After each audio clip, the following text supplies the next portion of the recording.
Hey, what's going on, everyone? This is Daniel Westbrook, aka Roman the Poet. So, I pretty much just wanted to kind of start something to kind of get to know you guys, and for you guys to get to know me a little bit. Kind of like just to fill you in on a little bit more about me. I was recently signed to Unorthodox Martian Records, and we're a team of just really cool people. We got our CEO and our manager Tevin and a couple other artists on the label.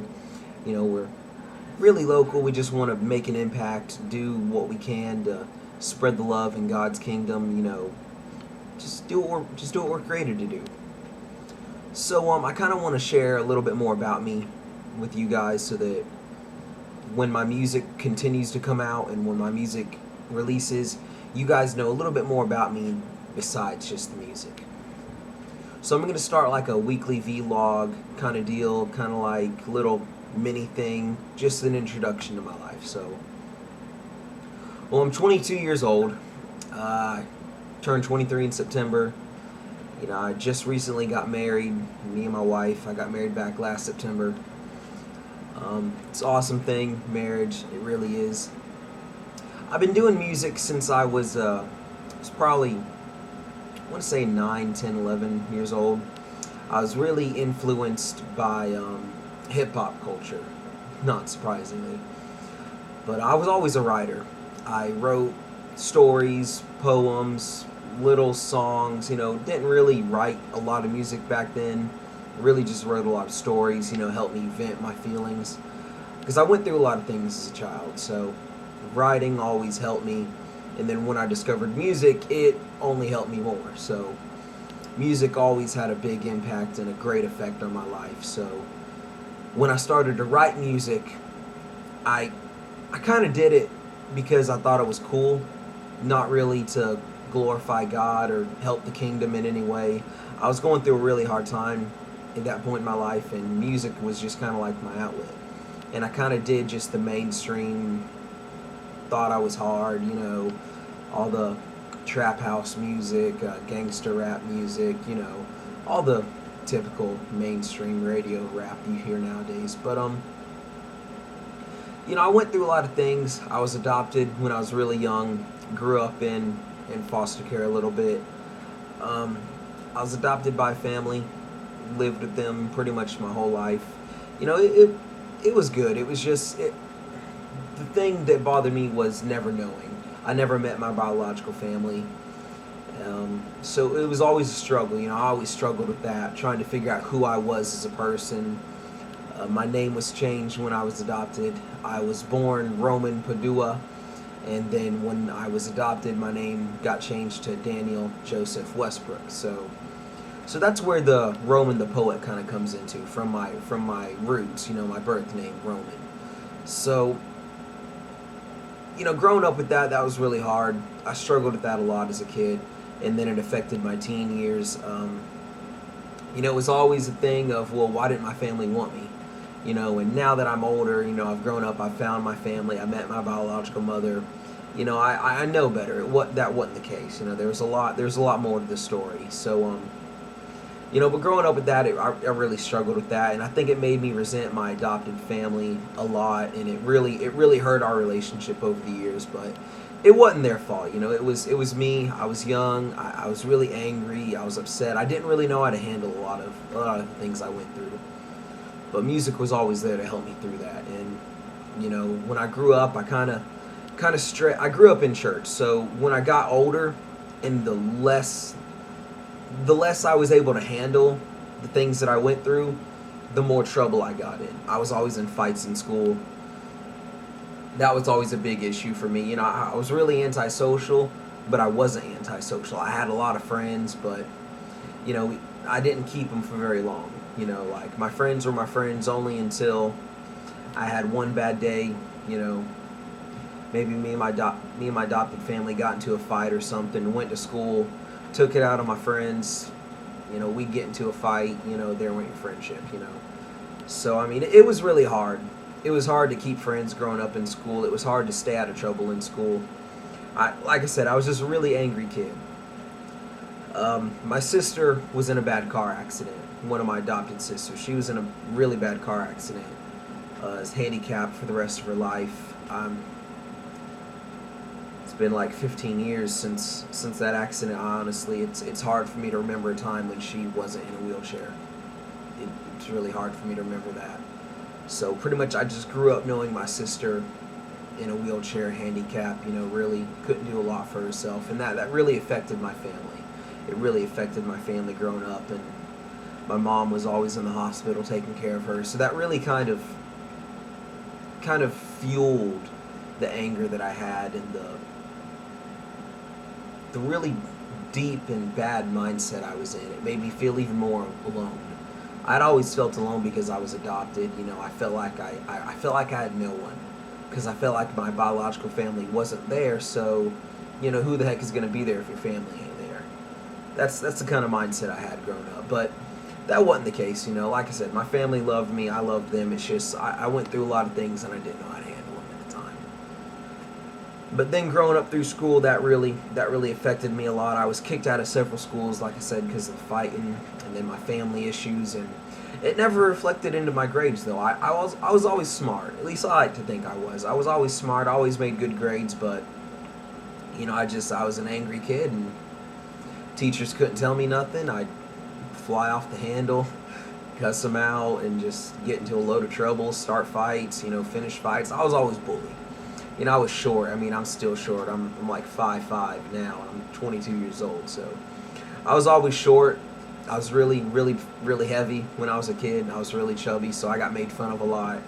But I didn't take crap. I stood up for myself, and sometimes I took it a little too far, a little farther than standing up for myself, and I got a little out of control, with the fights, and then just I was really violent. I was a really disturbed child growing up, and I really regret it a lot. But then as I hit my teen years, I started to get into some things I shouldn't, girls and alcohol, and I struggled a lot with alcohol, and I think that's because my biological father was an alcoholic. So it's in your genetics. It doesn't matter how you were raised. There are some things that are just in your genetics that you can't avoid. That you have to fight yourself every day to be stronger than. I truly believe that if you raise a child right, sometimes it doesn't matter what history was. If you raise somebody right, they'll turn out better. But there are some things that are just an everyday struggle, and for me, alcohol was a big one. I grew up, I went to a lot of parties I had no business going to, and alcohol just kind of just consumed my life for a little while. But so I was 16 and 17, 18. Those 3 years were really hard on my life. I went through a lot of things, did a lot of things I shouldn't have, hung out with the wrong type of friends. I think everybody kind of goes through that at one point in their life. They get to a point where they're in a really dark place, and they're in a spot where they know they don't belong. So that was kind of me for most of my young adult life. So alcohol really affected that, and during this time I stopped writing.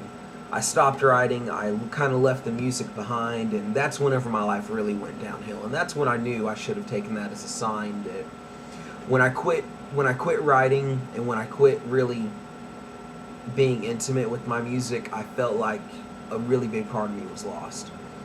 And then my life kind of just seemed to stray even more to the wrong direction, you know what I mean? But so that's where that was, and it was tough. I'm not gonna lie, it was really hard. It was really hard to come back from the place that I was. I was in a really dark place in my life, doing a lot of things I shouldn't have been, staying on the streets, running with a bunch of people that I shouldn't be, hanging out with different crews, and they were up to no good. So a lot of things happened in my life that probably shouldn't have, that I probably could have avoided, but what do you do? So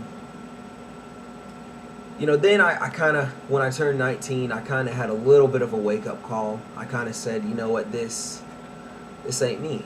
this just isn't me. This isn't the life I was meant to live. So I need to do something different. I came back home. Mom and Dad got kind of cleaned my life up a little bit. Started working. When I was 17, I got kicked out of school. So I was 19. I went and got my GED. That was a really big accomplishment in my life.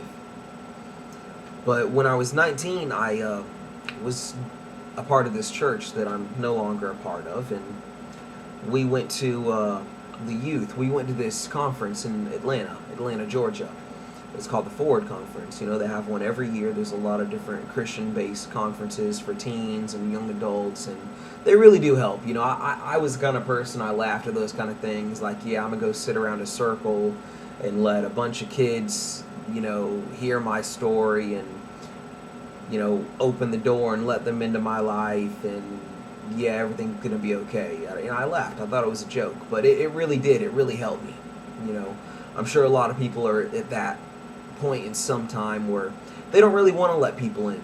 It's easier. They feel like it hurts less to just stay closed off. You feel like what damage you can do, so you can't hurt yourself. If you let people in, you feel like you're vulnerable and you give them the opportunity to hurt you. So it's easier for us to close people off out of our life instead of let them in, whenever letting them in is probably the best thing for us. But I went to that conference in in Atlanta, Georgia. And I'd always loved rap music, but I never really knew there was such a thing as like Christian rap music. You know what I mean? Like I just never thought of such a thing. So I was at Atlanta, and all the bands played. I think Hillsong was there, Israel New Breed. Who else was there? I think 1,000 Foot Crutch made an appearance, and it was really cool. It was really awesome. A lot of guest speakers were there. Jensen Franklin.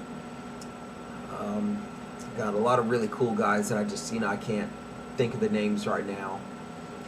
And apparently this was like the first year ever that this guy named Lecrae was going to make an appearance. Well, at the time I had no idea who Lecrae was. And a couple of the guys who I talked to in the youth group said, "Oh man, you'll love him. He's like a Christian rapper." And I'm like, "What? Christian rapper? The heck are you talking about?" You know what I mean? I thought it was crazy. But this guy got up there, and this was when he was touring for his Gravity album. And he got up on stage, and the first song he opened up with was "Tell the World." I'm sure we've all heard that song, and it was intimate. It was really deep, and it was a really big moment in my life. It changed my life. That moment, watching all of these young adults my age, I don't know what they went through. They don't know what I went through, but we were all there because we knew something was missing in our life. And they were up in the stadium, and this guy's on stage, just doing his thing, and he's proclaiming his love to God. And it was at that moment when I heard God speak more clearly than I've ever heard anything in my life spoken to me. He said, "You've been wasting the gift that I gave you. This is the purpose I have for your life. If you proclaim my name in your music, I'll open up the ears to hear it." And I broke down in my seat right there, and I started crying. I cried my life away. So from that day forward, my life was changed. I vowed to clean myself up, and I did, and I started pursuing my music again. At that point, I discovered that Christian rap was such a thing, and everything kind of started from there. So I pursued music a little bit. I wrote a lot more, and then finally I started looking into like instrumentals, like beats and everything for me to rap on. Because before that, I just freestyled and wrote everything, and just performed it a cappella. I never really did anything like major, like professional-wise in my music. But after I did that, I ended up getting in contact with a guy who was local to me that I just never knew about. He had a studio that he recorded at, and he recorded other artists. He was a producer, so it was really cool. So I went up in there and I recorded my first song, and I'll never forget it. It's called LLK, hashtag LLK. It stands for Long Live the King. And it was a really cool song. You know, it was really upbeat. It was really hype, but oh my gosh, man, it was god awful. I couldn't stay on beat for anything. Oh man, I was awful. So, you know, but I thought it was the coolest thing in the world, you know, but it really helped me. That song really helped me grow. And after that, I recorded a couple other songs. One was called Man Up, and a couple other remixes to secular songs that I did. And, you know, career kind of just went from there.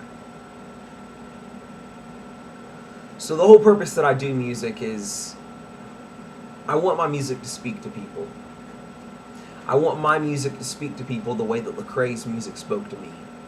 You know, I've been through a lot of things in my life that I thought I wouldn't make it out of. I'm lucky that I made it out of.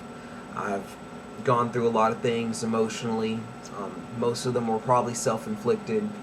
That if I was on a better path, or if I had a better influence, or if I had somebody who was just willing to take a stand, you know, and do something and help me, and, you know, and I'm not saying nobody tried to help me. There was a lot of people that helped me, but I just shut everybody out. But, you know, music was something that I always related to. No matter what, I always found music the biggest comfort in my life, and that's what I want to be for somebody. That's why I do the things that I do. That's why I'm doing this music. That's why I pursued getting a record label. You know, even as small time as it is, it's all a process.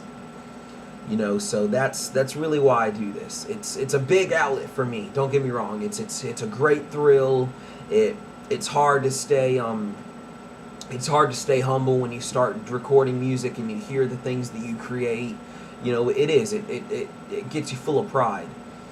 But it also helps me know that there's somebody else out there like me who's like I was at that time in my life, and I know that me doing music, trying to help them go through the things that I went through, whether it be alcohol, fighting, depression, adoption, you know, separation, homelessness, dropping out of school, drugs. I mean, my sister, one of my other adopted sisters was on drugs my whole life.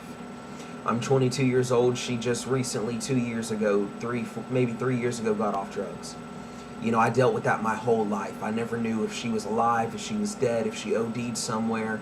You know, like, I never saw my sister growing up. She was strung out on drugs most of her life, and it consumed her. So, I mean, I want to make music that helps people go through the things that I went through. Because I know that if there was somebody there speaking the things that I needed to hear into my life, it probably would have changed. You know, I probably could have avoided going through some of the things that I went through. But I don't know, I guess I just was never lucky enough to find that until I did, which it's all part of God's plan. I know that I had to go through the things that I went through for a reason.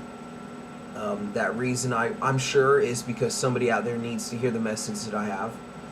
I'm sure that somebody out there needs to hear my testimony, which this is pretty much what this is.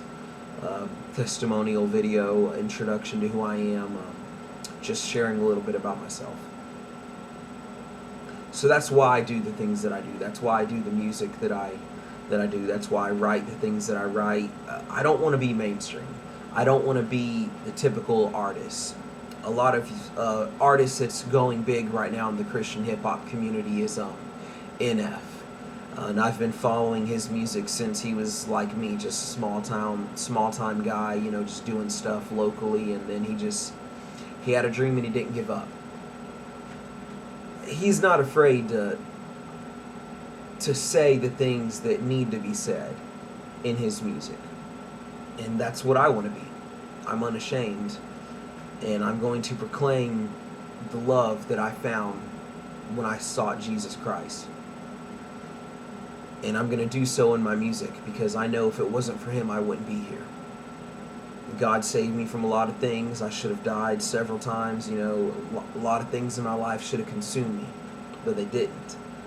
And I'm here now because I know that I'm meant to spread those stories that I have and share the love that I have to everybody else who can hear my music. because I know that somebody else is going through the same things I did. There's millions of people going through the same things I did, and they need somebody, just like I know that I needed somebody. And I feel like God put me through those things and brought me and gave me the strength to get out of them. I truly think it's because there's somebody else out there going through them who isn't as lucky as I am, who may not be as strong as I was, who's probably falling and doesn't know how to get back up. That's why I make the music that I do, because I want it to be heard. I want people to know that there's somebody out there who went through the same things and got out of it and found Jesus Christ, and now I'm in a very happy place in my life, happier than I've ever been in my entire life. And I know it's all because of God. So, that's really why I make music. And I kind of just wanted to make this video as a testimony, help you guys understand a little bit more about me and the struggles that I went through. And it all paid off. It wasn't for anything. I fought, I bled, I cried, I isolated myself. I was in a bad spot. And I know that there's some people out there going through the same things I went through, who are in that same bad spot, maybe even worse. Maybe some situations that I know nothing about. But I just want everybody to know that there's power. There's power in the things that we go through, because when we come out of them, we are so strong. And we can do unthinkable things. So as far as that goes, that's pretty much what I wanted to make this video about. A little bit of an introduction to myself before my single comes out. I got some really big things going on planning with the label. Like I said, we're Unorthodox, Martians Records. You can find us on Facebook, Instagram, Twitter. We're trying to do things for the kingdom. That's what it's for. It's all for the glory of God. So yeah, I've got my first single that's going to be coming out pretty soon. I've got a music video I'm starting to shoot that's going to be going to the single. Album's going to be releasing shortly after the first and possibly a second single. I've got a mixtape on YouTube and on Noise Trade right now. It's called Pain and Poetry, The Diary of Roman the Poet. It's a bunch of remixes that I made of secular songs that I turned in with a positive Christian message, and it's really cool, guys. It really is. Christian music really saved my life. Some people may think that Christian music, especially Christian hip-hop nowadays, is really corny, or it may not be what it should be. Some of the artists I feel like some of the artists in the Christian hip-hop community are losing their focus. It's more about them or more about fame than it is about God. But some of them it isn't. Some of it really does still have a good message to this day, and I just pray that I never get at that point where I lose focus of what the true purpose is. So go ahead and follow me on Instagram and Twitter and Facebook and all that. You can look me up on my personal page at Daniel J. Westbrook, or on Facebook, or you can look up, Roman the Poet. That's Roman, R-O-M-A-N, the T-H-A, not T-H-E, T-H-A, and the Poet, P-O-E-T. So that's my Facebook, that's my Instagram, that's my Twitter. I don't really mess with Twitter a lot. You can still reach out and contact me there. I'll still reply. Obviously this will go on YouTube because it's a pretty long video. So definitely I'll share links everywhere. And like I said, this is really a story of I want to be personal with my fans, and my followers and my friends and family. I know that some of the things that I've mentioned, some of the people are probably going through, and they need somebody to talk to. I'm always here. You can reach out to me. I've got new music coming out that's got awesome messages that relate to a lot of the things I went through. I've got some music that's already out that'll relate to the things that I went through, and it's all an outlet, guys. It's really something just to get through everything in the everyday life, So I guess that's the extent of this video, and like I said, I got a lot of big things coming, and I know that a lot of people are gonna really need to hear the things that I have to say in my music. So until next time, I'm Daniel Westbrook, aka Roman the Poet. Be on the lookout for us. Thank you. Stay blessed.